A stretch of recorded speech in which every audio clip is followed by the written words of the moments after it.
High energy bills in the summer, unit won't stop running? I've got the answer for you. Radiant Barrier and Solar Fan. Radiant Barrier is a foil that we put inside of your attic space to help cool your attic down, roughly 25 to 35 degrees. It keeps the radiant heat out of the attic.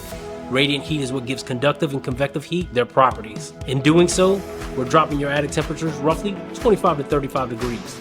Your solar fan is going to have a lifetime guarantee, also rated for hail the size of softballs. These things are indestructible. Solar fan is rated for roughly 2,800 square feet. It's got a thermal sensor set to 75 degrees where it proactively turns on and pulls out that hot air. That in combination with the Radiant Barrier, you're going to have a 6 to 10 degree delta from ambient temperature, causing the entire home to be much more comfortable. Radiant Barrier and Solar Fan together will drop your attic temperatures within 6 to 10 degrees of ambient temperature, making sure that your attic stays cooler, your ductwork stays cooler, and now that unit will finally shut off. When working with Radiant Barriers, we don't do the spray-on kind. We actually staple a foil.